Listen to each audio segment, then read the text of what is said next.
বহরমপুরে shoot out, Trinamool যুবনেতার গাড়ি লক্ষ্য করে গুলি ছোড়া হয়। দেখুন সেই ছবিটা, গভীর রাতের ঘটনা। গভীর রাতে তৃণমূল নেতার গাড়িতে হামলা করা হয়।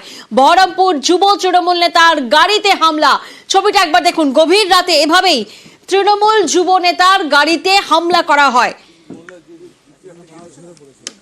এবং গুলির খোলও পড়ে রয়েছে। বহরমপুরে শুট আউটের ঘটনা, যেখানে গভীর রাতে হামলা, বহরমপুর যুব তৃণমূল নেতার গাড়িতে হামলা করা হয়, গুলি ছোড়া হয় এবং গুলির খোলও পড়ে রয়েছে। যার উপর এই হামলা, তিনি কি বলছেন শোনাবো।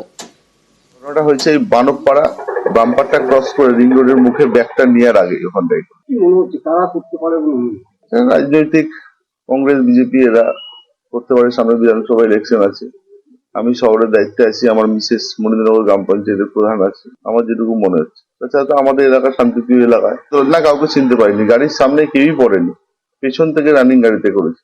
কথা বলতে দুটো গুলি লেগেছে, ক্ষতি হয়নি। গাড়ির পেছনের কাঁচটা ভেঙে গেছে, আর একটা পেছনের কাঁচ দিয়ে বেরিয়ে বডিতে লেগেছে গাড়ি। পুলিশ তদন্ত করুক, যারা দোষী তাদেরকে অ্যারেস্ট করুক। প্রতিনিধি প্রণব এই মুহূর্তে আমাদের সঙ্গে রয়েছেন। প্রণব, আমরা শুনলাম যুব তৃণমূল নেতা তিনি সরাসরি কংগ্রেস বিজেপির বিরুদ্ধে অভিযোগ সামনে আসে।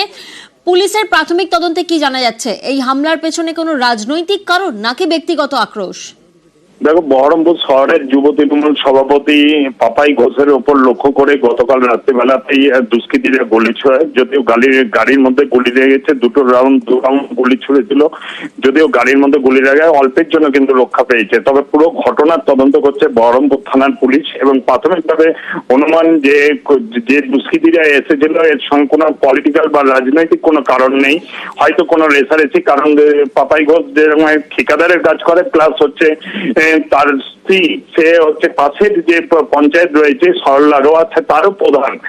সেই কারণে হতে পারে বা পলিটিক্যাল সমস্ত ঘটনাটাই কিন্তু প্রাথমিকভাবে তদন্ত করছে বহরমপুর থানার পুলিশ। তবে কংগ্রেস এবং বিজেপির দিকেই কিন্তু লক্ষ্য অভিযোগের তীর উঠেছে এবং বহরমপুরের পুরপিতার সেই নানুগোপাল মুখোপাধ্যায়ও কিন্তু কংগ্রেসের দিকে, কিন্তু কংগ্রেসের পক্ষ থেকে সেই অভিযোগ অস্বীকার করেছে। বহরমপুর যুব তৃণমূল নেতার গাড়িতে হামলা, তারপরেই শুরু হয়েছে রাজনৈতিক চাপানুতর। বহরমপুরে তৃণমূল কংগ্রেস করতে গিয়ে একাধিকবার আমরা আক্রমণের শিকার হয়েছি। পাপায়ের ওপরও দীর্ঘদিন ধরে টার্গেট ছিল, 3টে গুলি মারে গাড়ির মধ্যে এবং কোনো ক্রমে প্রাণে বেঁচে যায়। ওই এলাকায় সমাজ বিরোধীদের কংগ্রেসের একবারে ভরপুর একটা পটভূমি। আমি পুলিশকে জানাই, পুলিশ তদন্ত করছে। আমি আশা করি খুব দ্রুত যারা ঘটনা ঘটিয়েছে তারা ধরা পড়বে। কংগ্রেসের দিকে আঙ্গুল তোলাটা একটা অভ্যাসের মতো হয়ে দাঁড়িয়েছে। গোটা শহরের, গোটা জেলার দুষ্কৃতীরা এখন শাসক দলের ছত্রছায়ায়, নিজেদের মধ্যে নিজেদের গোষ্ঠী কন্দল, সেই কন্দলটাকে চাপা দেওয়ার জন্য অন্যের ঘাড়ে দোষ চাপানো, এটা পুরনো অভ্যাস। তৃণমূলদের মধ্যে এখন ব্যাপক গন্ডগোল, খুব স্বাভাবিক কারণে তাদের গোষ্ঠীদ্বন্দ্বের ফল হচ্ছে এটা, একে অপর গোষ্ঠীকে আক্রমণ করছে। গতকালই আমরা দেখিয়েছিলাম চম্পাহাটি, সেখানে বাজি ব্যবসায়ীর বাড়িতে কিভাবে দেখুন বিস্ফোরণ ঘটে এবং সেই বিস্ফোরণের অভিঘাত এতটাই ছিল যে একজন নিহত হয়েছে। চম্পাহাটিতে বিস্ফোরণে নিহত এক, গতকাল বাজি ব্যবসায়ীর বাড়িতে এই বিস্ফোরণ ঘটে। চম্পাহাটির হারালে বেআইনি বাজিতে বিপত্তি ঘটে, বাজি কারবারির বাড়িতে বিস্ফোরণ ঘটে, মজুদ বারুদে আগুন ধরে যায় এবং গুরুতর আহত 3 জনের মধ্যে একজনের মৃত্যু হয়েছে। অর্পণ প্রতিনিধি এই মুহূর্তে আমাদের সঙ্গে রয়েছেন। অর্পণ, কিভাবে বাড়ির মধ্যে এভাবে বেআইনি বাজি কারবার চলতো, পুলিশ প্রশাসনের নজরে কি কোনোদিনই আসেনি?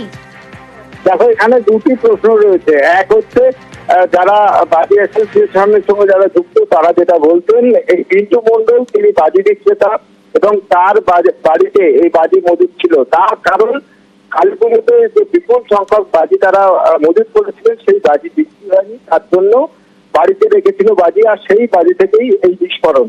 পুলিশের পক্ষ থেকে যেটা জানানো হচ্ছে যে এই পিন্টু মন্ডলের তার লাইসেন্স রয়েছে, সেলিং লাইসেন্স রয়েছে। তাহলে যে বাজি বিক্রি করার জন্য যে সেলিং লাইসেন্স, সেই সেলিং লাইসেন্স রয়েছে, কিন্তু বাড়িতে কেন বাজি সে মজুদ করেছিল সেটা নিয়ে যেমন তদন্ত শুরু হয়েছে। পাশাপাশি এই ঘটনায় শুভঙ্করী সর্দার, তার প্রতিবেশী, তার মৃত্যু হয়েছে এবং এই ঘটনায় যে আহত হয়েছেন এবং এই যে চম্পাহাটি হারাল এলাকায় যাদের বাজি বাড়িতে মজুদ রয়েছে সেই সব। এবং এই ঘটনার পর বাজি ব্যবসায়ী সমিতি কি বলছেন শোনাবো আপনাদের। এটা যে আদতে বাজি থেকেই ঘটেছে নাকি বাড়ির গ্যাস সিলিন্ডার ফেটে ঘটেছে সেটা আমাদের কারোর কাছেই পরিষ্কার নয়। এখন আমাদের রিপোর্ট আসা অবধি অপেক্ষা করা ছাড়া কোনো কথা আমাদের বলার মতো জায়গায় আমরা নেই। যিনি মারা গেছেন তিনি কাকিমা হন, হতে পারে তিনি রান্নাঘরের কোনো কাজ করছিলেন, সেই সময় গ্যাস সিলিন্ডারটা বাস্ট করে ঘটনাটা ঘটেছে, সেই কারণেই এই দুর্ঘটনাটা ঘটে গেছে। গুরুতর আহত 3 জনের মধ্যে একজনের মৃত্যু, আর তারপরেই টনক নড়ল পুলিশ প্রশাসনের। চম্পাহাটিতে বিস্ফোরণের পরই তৎপরতার ছবি সামনে আসে। বারুইপুরে পুলিশের তৎপরতার সেই ছবি আজ নজরে আসে। কাল দুর্ঘটনা হয়েছে তার জন্য এটা বেরোনোর ব্যাপার নেই, এরা হচ্ছে প্রতি মাসে একবার করে এসে দেখে যায় ঠিকঠাক কাজ করছে কি বা কার কত বৈধ লাইসেন্স আছে কি না আছে সেইগুলো আজকে সব কারা দেখেছে? এটা বারুইপুর পুলিশ স্টেশন থেকে আসে, এটা দেখে।